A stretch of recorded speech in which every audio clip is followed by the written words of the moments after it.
함께 기도하시겠습니다. 하나님, 이 시간 우리의 마음을 모아 주 앞으로 나아갑니다.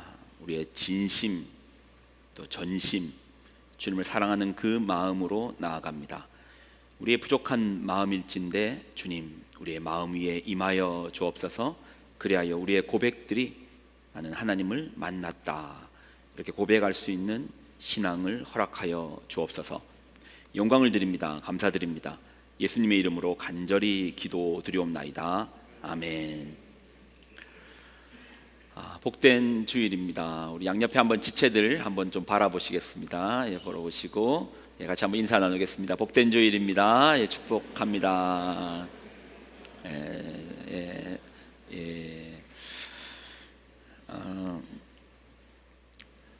제가 심리학자의 책을 읽었는데 그분의 책에 이런 내용이 나와 있더라고요. 사람을 만날 때 이러한 질문 하나만 가지고도 이야기가 깊어질 수 있답니다. 어떤 질문이냐면 특히 이제 남자 집사님들 잘 기억하시고 이런 질문을 한번 해보십시오. 당신 요즘 마음이 어때? 라고 물어보는 겁니다. 이게 다른 사람에게도 적용할 수 있겠죠. 당신 요즘 마음이 어때? 라고 물어보는 겁니다. 말 나온 김에 한번 해볼까요? 옆 사람 보시고 요즘 마음이 어떠시냐고 한번 물어보겠습니다. 자,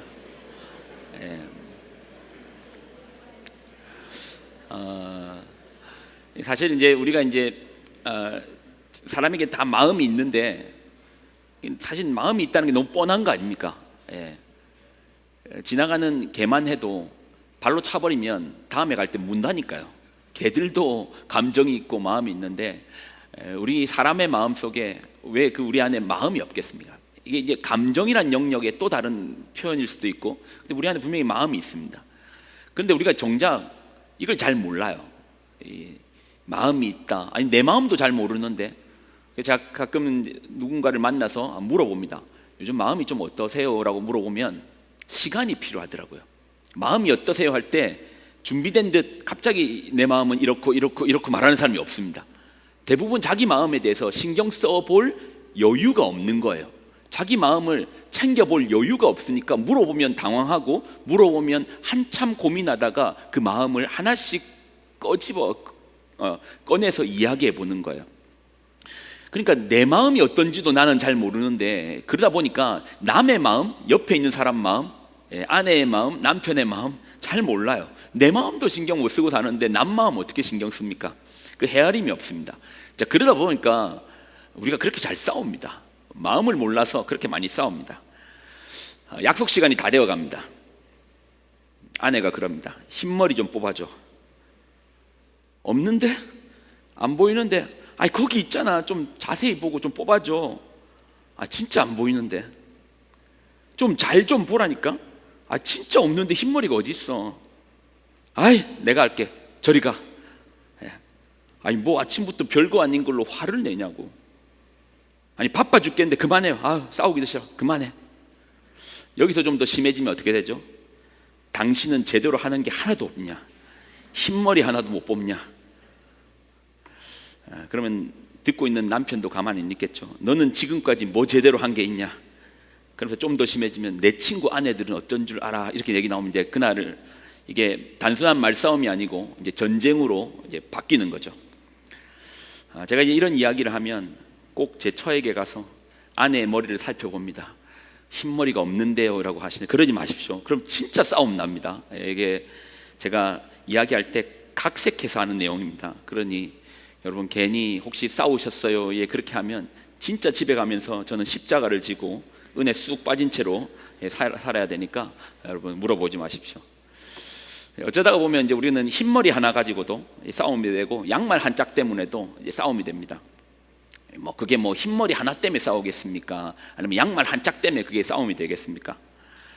아내 마음에는 바쁜데 아무것도 안 하고 있으면서 자기가 어려운 부탁도 아니고 가벼운 부탁 하나, 이거 흰머리 하나 뽑아달라고 하는데 아주 성의 없이 살펴주지도 않고 봐주지도 않고 그냥 없다고 말하는 그 남편이 이제 서운한 거죠. 그 마음에는 흰머리를 못 뽑아서 서운한 게 아니고 나한테 별로 관심을 가져주지 않고 나에게 그렇게 신경 써주지 않는 그 마음이 서운한 것입니다. 반면에 이제 남편이 또 화를 내는 것은 아니 진짜 별것도 아닌 거 가지고 이렇게 내 마음도 모르고 나는 나대로 노력했는데 내 마음도 모른 채 화를 내는 그 아내의 마음이 또 섭섭한 것이죠. 결국 이 이야기에, 이 싸움의 원인으로 타고 들어가면 흰머리가 문제가 아니고 결국은 마음의 문제죠. 마음을 알았다면 사실 아무 문제가 아니죠. 마음을 이해한다면 결국 싸울 일이 없이 넘어갈 수 있습니다. 마음을 이해한 채 대화를 이어가 보겠습니다. 자, 이거 보여주시겠습니까? 예. 빨간색으로 된 거, 띄워주시고, 이거 왜 앞에 거가 없네요? 앞에 하나 더 있는데, 자, 이거 제가 읽기 싫어가지고 이러는 겁니다. 이거 제가 너무 멀리 가네. 됐습니다. 됐네요. 제 얼굴은 안 나와도 됩니다. 요거에 더 집중해 주십시오. 자, 맞나요? 앞줄이, 앞에 있는 줄이 남편들이 읽어야 됩니다. 네, 남편들이 읽으셔야 돼요. 윗줄은 남편이 읽어야 되고 다음 줄은 아내들이 읽거든요. 자, 남편들이 먼저 위에 줄 읽습니다. 같이 읽습니다. 자, 시작.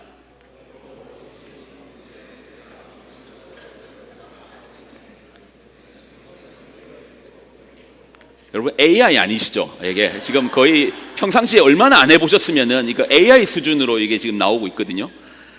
자, 그러면 아내분들의 감성을 좀 담아서 여성분들이 그 다음 줄 읽어보겠습니다. 자, 시작.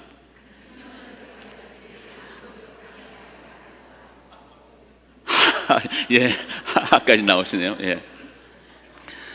제가 이거 읽으려 하는데 오그라져서 도저히 못 읽겠더라고요. 저도 안 해봤던 대화라서 이게 쉽지 않습니다. 우리가 이제 드라마에서는 자주 보는데 막상 이제 현실의 자리에서는 이런 마음이 충분히 이해되고 읽혀지는 이런 대화를 잘 못 봅니다. 그런데 우리 인생에서도 보면 이렇게 뭔가의 마음이 충분히 담긴 대화를 할 때가 있습니다. 여러분의 인생에도 찾아보면 이렇게 할 때가 있었다니까요. 언제요? 연애 초기 때. 연애 초기 때 왜 이런 대화가 가능하는가? 이런 오그라지는 대화가 왜 가능하는가? 연애 초기에는 생각해 보시면 내 마음보다 상대의 마음을 훨씬 더 많이 생각합니다. 문자 하나 보내고 부탁 하나 하고 약속 하나 잡으려고 해도 이 사람 마음이 어떤지를 훨씬 더 생각을 많이 하고 그리고 문자를 보내고 그리고 응답을 합니다. 그런데 이게 시간이 좀 지나다 보면 내 마음도 못 살피는데 남 마음을 못 참게요. 그러니까 옆에 있는 사람들의 마음에 대해서 무관심해지는 것이죠. 이렇게 상대의 마음을 모를 때 상대의 마음을 깊이 이해하는 이제 방법이 있습니다. 내 마음도 잘 모르는데 이 상황에서 이제 상대의 마음을 깊이 이해하기 위하여서 하나의 방법이 있는데 제가 사진을 먼저 첫 장만 그냥 보여주세요. 자, 이거 보고 무슨 뜻인지 이해합니까? 사진 보고 이해하십니까? 이게 뭔지 이해하시겠습니까? 아이가 개를 바라보고 개는 아이를 바라보고 있어요. 서로의 마음이 좀 통하는 것 같은데요. 니도 끌려다니냐? 나도 끌려다닌다. 이런 마음이겠죠. 자, 그 다음 사진 한번 보여주시겠습니다. 이걸 한자화하면 뭔지 아시겠습니까? 이걸 한자로 하면 동병상련의 마음이다 라고 하죠. 동병상련의 마음이다 라고 합니다. 왜 이 이야기를 하는가? 여러분, 우리는 지금 호세아서를 나누고 있습니다. 새벽마다 호세아서를 나누고 있는데 호세아서를 한마디로 하면, 네 글자로 하면 동병상련이라고 할 수 있습니다. 호세아서를 단 네 글자로 하면 동병상련이라니까요. 자, 호세아서를 이해하기 위해서는 이 동병상련이라는 네 글자를 꼭 이해할 필요가 있습니다. 왜냐하면 호세아서를 처음 읽으면 첫 문장부터 도저히 이해가 되지 않는 문장으로, 명령으로 시작합니다. 하나님께서 선지자 호세아에게 이런 뭔가 이제 말도 안 되는 요구를 하시거든요. 자, 그 내용을 보겠습니다. 자, 2절입니다. 자, 호세아서 1장 2절 같이 읽습니다. 자, 시작. 여호와께서 호세아에게 이르시되 너는 가서 음란한 여자를 맞이하여 음란한 자식들을 낳으라. 자, 여러분 보세요. 하나님께서 선지자에게 명령을 내리시는 거예요. 이 호세아서의 내용을 설명하기 전에, 호세아서가 선지자 활동을 하기 전에 호세아를 처음 부른 자리에서 하나님께서 하신 명령은 총각이었습니다. 총각이었던 호세아에게 처음 주셨던 명령은, 자, 너는 이제 가서 결혼해라는 겁니다. 아내를 맞이하라는 겁니다. 근데 어떤 아내를 맞이하라는 겁니까? 음란한 아내를 맞이하라는 거예요. 근데 여러분 생각해봐요. 여기서 음란한 여인이 어떤 여인이다라는 것은 뭐 말 안 해도 다 아실 겁니다. 직업적으로 자신의 몸을 도구화하여 그렇게 생계를 얻는 사람들을 말하겠죠. 이런 여인을 맞이하라라는 것입니다. 이 거룩하신 하나님께서 누구보다 거룩하게 살아야 될 선지자에게 주시는 첫 번째 명령이 너 가서 음란한 여인하고 결혼해라라는 게 하나님의 명령이십니다. 이건 우리가 지금까지 알고 있는 성경의 개념과 하나님, 지금까지 우리가 알았던 하나님의 개념과 전혀 맞지 않는 그런 정말 말도 안 되는 명령을 하나님께서 내리는 겁니다. 어느 날 여러분에게 하나님께서 이러한 명령을 내리신다면 여러분 이걸 수긍할 자신 있으십니까? 선지자 호세아는 그냥 이 말씀 앞에 반응합니다. 그런데 정말 더한 구절은 그 다음 구절입니다. 자, 2절을 다시 한번 보여주시는데, 2절을 다시 보여주시는데, 노란색만 된 부분만 같이 읽을게요. 같이 읽습니다. 시작. 음란한 자식들을 낳으라. 여러분, 음란한 여인과 아이를 낳으면 그 아이도 음란한 아이들입니까? 아니요. 그 아이들은 그냥 아이들이지 음란한 아이들이라고 하지 않습니다. 과거가 있는 사람한테서 아이를 낳았다고 해서 그 아이가 문제 있는 아이입니까? 아니요. 그 아이들은 그냥 아이예요. 그런데 성경이 굳이 여기에서 음란한 자식을 낳으라, 음란한 자식들을 낳으라 라고 했던 거는요, 여기서 우리는 낳으라 라고 돼 있지만 더 우리는 이제 히브리어로 성경은 쓰였잖아요. 이걸 한글로 쓰는 가운데 낳으라 라고 했는데 실제적인 의미는 데리고 오랍니다. 음란한 그 아이들을 데리고 오라는 겁니다. 어떤 의미죠? 어떤 의미를 말하는 거죠? 이 호세아의 아내는요, 호세아랑 결혼했음에도 불구하고 저녁이 되면 여전히 자신의 습관을 쫓아서 마음이 허한 거예요. 맨날 거룩거룩만 외치는 남편하고 살라니까 재미도 없고, 그러니 밤거리가 되면 여기저기 기웃기웃거리고 다른 남자들을 기웃기웃거리다가 그러다가 또 덜컥 아이가 생기네요. 그러면 하나님께서 호세아에게 말합니다. 그 여인이 낳은 아이 데리고 와라. 그 아이 또 데리고 와라. 그러니 호세아로부터 태어난 아이들을 말하는 것이 아니고 이 여인이 또 다른 데 가서 또 다른 남자에게 또 다른 사람에게 기웃기웃거리면서 그렇게 태어난 아이 네가 데리고 와라. 하나님 해도 너무한 거 아닙니까? 아니, 과거는 모든 사람의 과거가 다 좋을 수는 없죠. 누구든지 실수할 수 있고 아픈 과거 있죠. 저도 마찬가지고요. 여러분도 기억하기 싫은 과거 있잖아요. 이 과거를 떠안고 살 수는 있습니다. 그런 여인과 살 수 있습니다. 그런데 여전히 자신의 과거의 삶을 끊어내지 못하고 여전히 다른 남자에게로 기웃기웃거리고, 나중에 성경을 보면요, 이 여인이 다시 자기가 있던 자리로 돌아갑니다. 호세아와 결혼하여 아이를 낳았음에도 불구하고 여전히 자신의 과거의 삶을 끊지 못하고 다시 그 자리, 삶의 자리였던 그 매춘부의 자리로 다시 가버려요.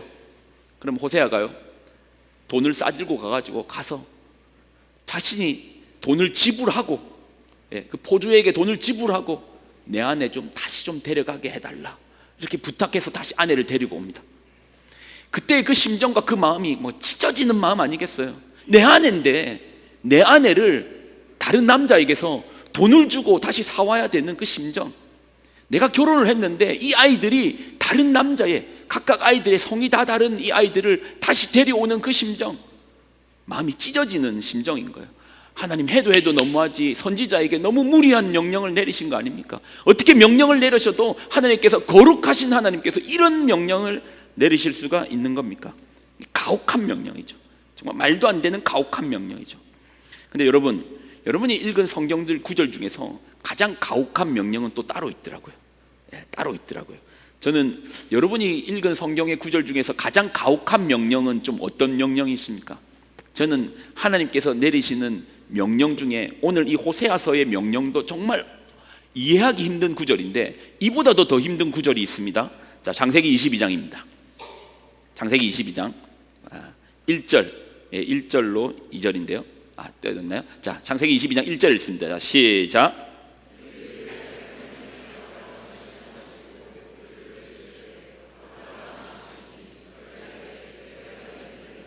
자, 2절 보십시오. 아브라함에게 하나님 명령하시는데 어떤 명령인지 잘 보세요. 이 구절을 우리가 잘 이해할 필요가 있습니다. 창세기 22장을 잘 이해하지 못하면 여러분 나중에 힘들어질 수가 있어요. 여러분 이게 이해 안 될 거예요. 그래서 잘 들을 필요가 있어요. 22장 2절입니다. 같이 읽습니다. 시작. 내 아들 내 사랑하는 독자 이삭을 데리고 모리아 땅으로 가서 내가 내게 알려준 한 산 거기서 그를 번제로 드려라. 여러분 이 구절에 대해서 어떻습니까? 성경을 읽을 때 이 구절이 마음으로 와 닿나요? 여러분 만약에 이런 명령이 여러분에게 요구되어지신다면 여러분은 가능한가요? 이 마음 앞에 이 사실 읽기만 해도 뭔가 이게 안에 두려움이 임하잖아요. 이 상상도 하기 싫은 100세 때 겨우 낳은 독자 이삭을 하나님께서 시험하신다고 바치라고 하는 거예요. 이게 무슨 말도 안 되는 명령입니까? 여러분 가끔 이제 부흥회 때 저도 당한 기억이 있어서 그럽니다. 부흥회 때 부흥 강사님이 창세기 22장 본문을 이야기할 때는 여러분 믿음 없으면 그날 교회 안 가시는 게 낫습니다. 부흥회 때 창세기 22장으로 그 부흥 강사님 저도 기억나는데 멘트가 이렇죠. 목소리를 일단 깔립니다. 아브라함은 독자 이삭을 바쳤습니다. 당신은 무엇을 바치시겠습니까? 라고 하면서 도전을 주죠. 그러면서 이제 이게 좀 더 넘어가면 뭐죠? 차도 팔아야 되고 집도 팔아야 되는 상황이 생길 수 있습니다. 예.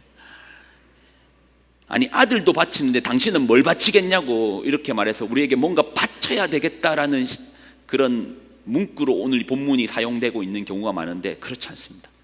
창세기 22장은 결코 그런 본문이 아닙니다. 독자 이삭을 바치는 본문은 결코 그런 본문이 아닙니다. 다시 한번 2절을 다시 한번 읽을게요. 여러분 잘 이해하셔야 돼요. 창세기 22장 2절 읽습니다. 자, 시작. 내 아들 내 사랑하는 독자 이삭을 데리고 자 어디로?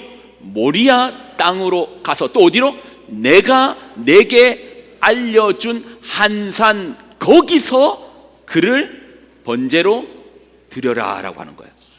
지금 이 성경에서 강조하고 있는 게 뭐죠? 지금 아브라함이 어디 있냐면 아브라함은 부엘세바에서 이 말씀을 들은 거예요.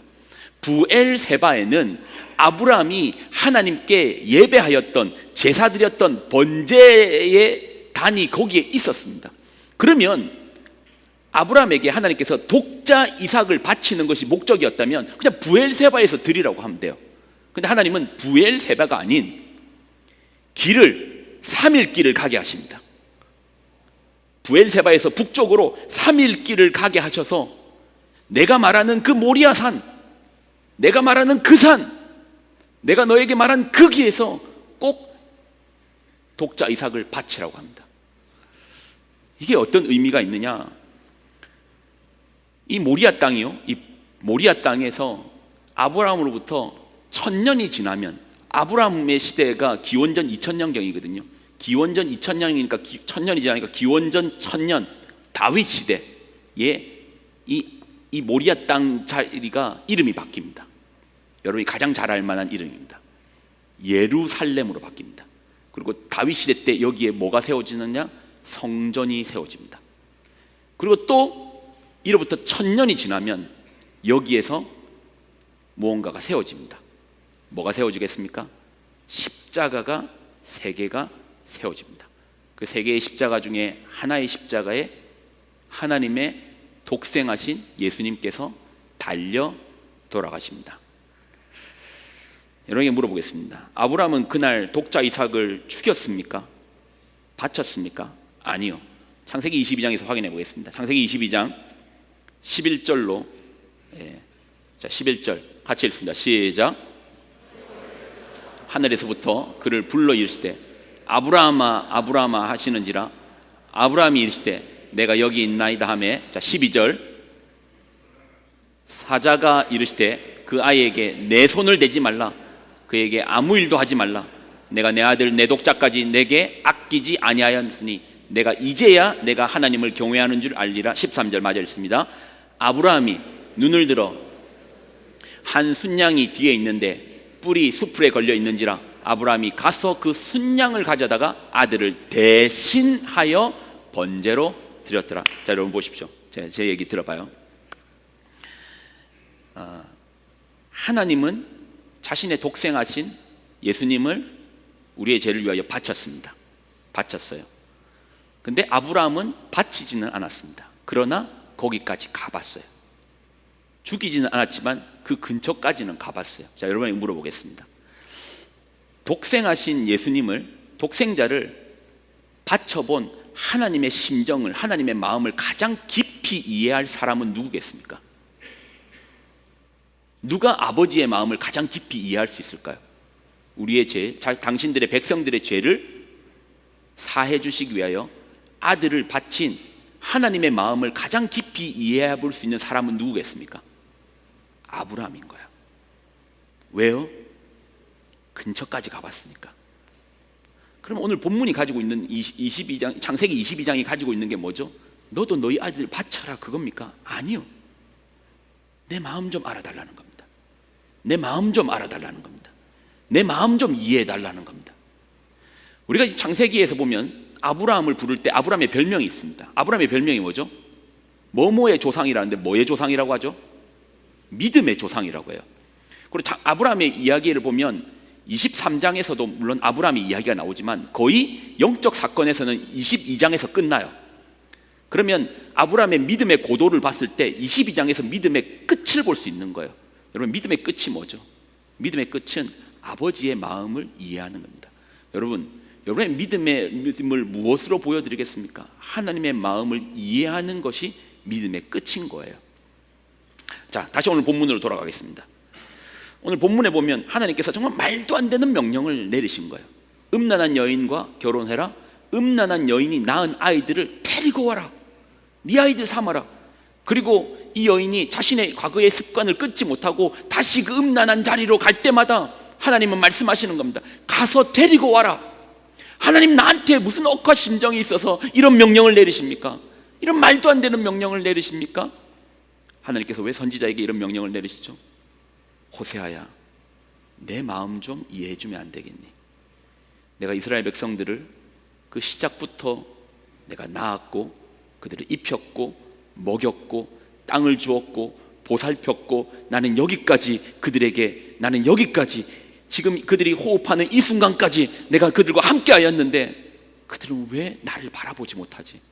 왜 여기 나랑 잠깐 있다가 조금 편해지면 또 다른 데를 찾아가고 다른 사람을 찾아가고 다른 우상을 찾아가고 다른 데 기웃기웃거리고 다른 데 엎드리는 그들을, 이런 하나님의 마음을 누가 제일 잘 알겠습니까? 음란한 여인과 함께 살아봤던 호세아가 가장 잘 알 겁니다. 그러면 이 호세아서가 품고 있는 하나의 마음이 뭡니까? 내 마음 좀 이해해 주면 안 되겠니? 여러분, 우리 아침마다 호세아서를 나누고 있습니다. 이 호세아서를 통해서 하나님께서 우리에게 주시는 마음은 한 가지입니다. 사랑하는 우리 만일라 새생명 성도 여러분, 하나님의 마음을 이해해 달라고 하나님께서 우리에게 편지로서, 말씀으로서 우리에게 주고 계십니다. 여러분 어떠십니까? 여러분은 하나님의 마음을 좀 이해가 되십니까? 하나님의 마음으로 살아가십니까? 저는 어떤 말씀으로서 마무리하고 싶지는 않습니다. 이제 우리가 같이 찬양을 나눌 것인데 이 말씀의 마무리에 제가 이 설교를 준비하면서 가졌던 마음은 오늘 이 설교가 끝난 다음에 여러분의 마음 가운데 작은 부분일지라도 좀 하나님의 마음은 어떠실까?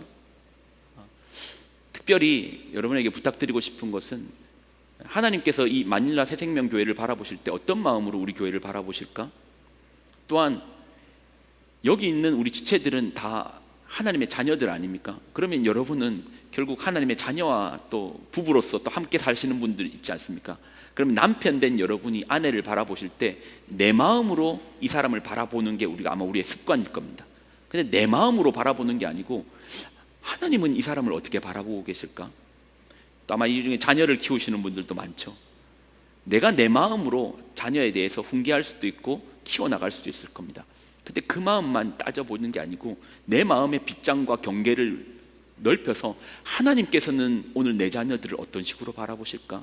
아버지는 이들을 지금 어떤 마음으로 기다리고 계실까? 어떤 마음으로 사랑하실까? 오늘 이 찬양 가운데서 하나님의 마음이 우리 가운데 얽혀지기가 바랍니다.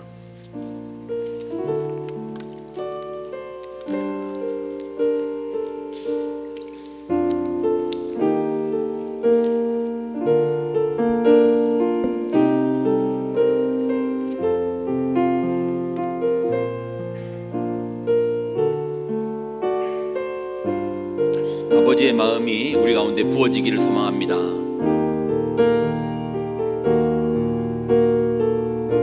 아버지, 아버지, 당신의 마음이 있는 곳에 나의 마음이 있기를 원해요.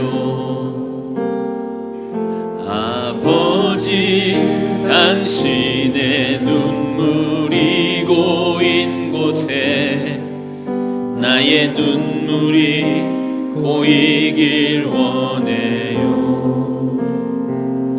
아버지, 당신이 바라보는 영혼에게 나의 두 눈이 향하길 원해요. 아버지, 당신이 울고 있는 어두운 땅에 나의 두 발이 향하길 원해요. 나의 마음이 아버지의 마음 알아. 내 모든 뜻 아버지의 뜻이 될 수 있기를. 나의 온몸이 아버지의 마음 알아. 내 모든 삶 당신의 삶 되기를.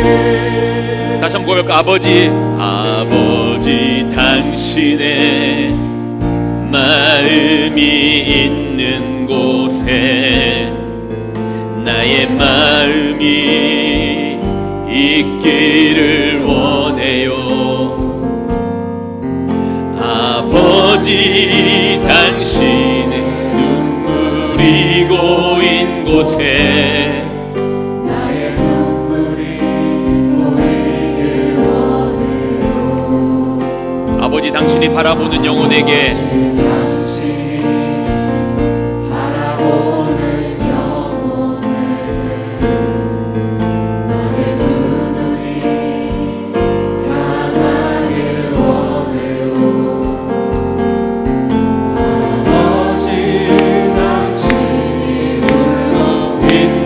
어두운 땅에 나의 두 발이 향하길 원해요. 나의 마음이 아버지의 마음 알아. 내 모든 뜻 아버지의 뜻이 될 수 있기를. 나의 온몸이 아버지의 마음 알아. 내 모든 삶 나의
기다림도 필요하고 이해함도 필요합니다. 그러려면은 나라는 관점과 나라는 경계를 좀 벗어날 필요가 있습니다. 옆에 있는 사람 마음도 모르는데 내가 하나님 마음까지는 어떻게 알아? 하나님께서 하소연을 하는 거예요. 야, 내 마음 좀 알아주면 안 되겠니? 내 마음으로 네 아내를, 네 남편을, 자녀들을 바라봐 주면 안 되겠니? 자, 우리 한번 기도할 건데요. 기도할 때 여러분 한번 정말 기도 한번 해보십시오. 큰 소리가 아니어도 좋습니다. 작은 읊조림도 좋습니다. 다시 한번 반주가 나올 때 여러분 한번 기도하실 건데, 여러분 한번 하나님의 마음으로 내 자녀들을, 여러분 마음으로 자녀를 보는 게 말고요, 내 마음으로 이 아이들을 평가하고 잣대로서 저울질하는 것이 아니고 아버지의 마음으로, 그 사랑의 마음으로, 긍휼의 마음으로, 아버지께서 나를 사랑하시는 그 아버지께서 내 자녀들을 바라보신다면 어떤 식으로 지금 바라보고 계실까? 동일하게 또 부부들이 있습니까? 아버지의 마음으로 내가 이 사람을 좀 보게 해주십시오. 내 옆에 있는 사람을 좀 보게 해주십시오. 때로는 그 마음 가운데 긍휼의 마음도 있을 겁니다. 아, 이 사람 참 애쓰는구나, 힘들겠구나, 마음이 어렵겠구나. 때로는 무뚝뚝한 나를 만나서 너무 마음이 힘들겠구나. 아버지의 마음으로서 한번 봐주면 어떨까요? 이 시간 우리 한번 기도할 때 아버지의 마음으로 상대를 바라볼 수 있는 그 마음을 내게 부어주옵소서. 아버지의 마음으로, 아버지의 시선으로, 아버지께서 보시는 그 눈빛으로 내 옆에 있는 사람을 보게 해주옵소서. 우리 1분 정도 짧은 시간이지만 우리가 마음을 담아서 한번 기도해 보겠습니다. 같이 기도할까요? 하나님,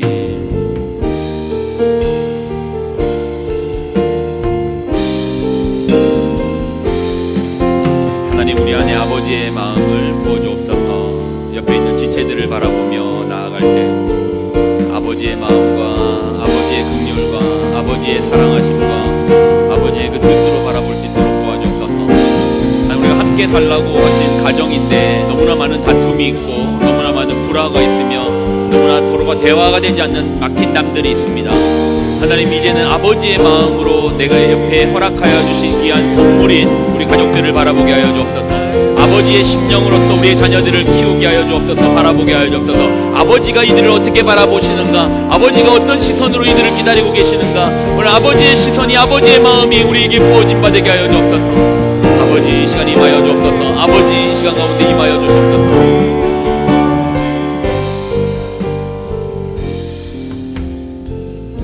한 번만 더 기도할게요. 한 번만 더 기도할까요?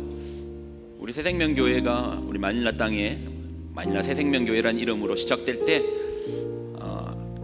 첫 마음이 있습니다. 하나님의 마음이시겠죠. 개혁, 건강함, 하나님 앞에 바름, 또 온전함, 그 속에서 시작되어서 여기까지 왔습니다. 여러분, 하나님께서 당신의 몸 대신 이 교회를 어떻게 바라보고 계실까? 또 여기에 지체된 우리를 어떤 마음으로 교회를 섬기라고 하실까? 하나님 마음을 다시 한번 우리 간절히 구하면서 교회를 향한 마음이 있다면 이 시간 여러분 교회를 위해서 얼마나 기도하십니까?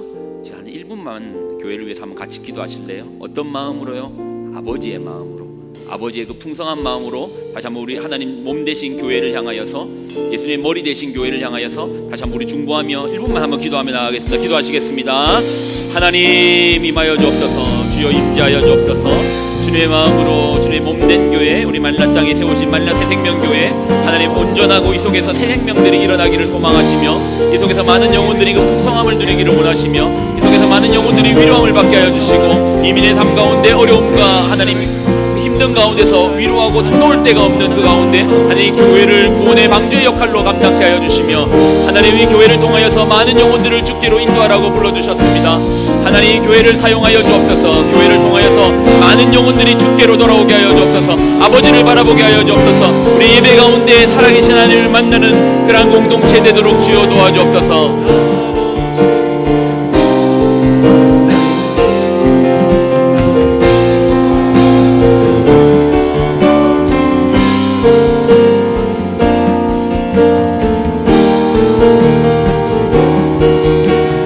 나의 마음이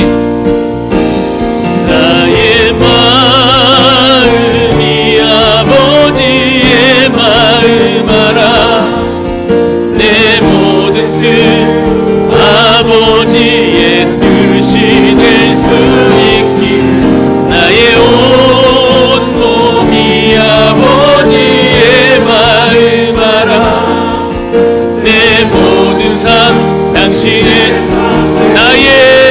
마음이 나의 마음이 아버지의 마음 알아 내 모든 뜻 아버지의 뜻이 될 수 있기를 나의 온 몸이 아버지의 마음 알아 내 모든 삶 당신의 삶 되기를. 마지막으로 목소리로만 고백할까요? 나의 마음이 아버지의 마음 알아 내 모든 뜻 아버지의 뜻이 될 수 있기를 나의 온 몸이 아버지의 마음 내 모든 삶 당신의 삶 되기를. 사랑하는 여러분 마음도 잘 살피시고 옆에 주변의 사람들도 마음 좀 잘 살펴주시고 또 하나님의 마음도 한번 헤아려 봅시다. 믿음이 깊다라는 것은 다른 게 아니더라고요. 믿음이 정말 깊다라는 것은 하나님의 마음을 알아서 그 마음으로 산다는 것이 믿음이 깊다라고 하더라고요. 저는 우리 마닐라 새생명교회 우리 여러분들이 정말 믿음으로써 하나님 앞에 귀하게 인정받고 평가받기를 원합니다.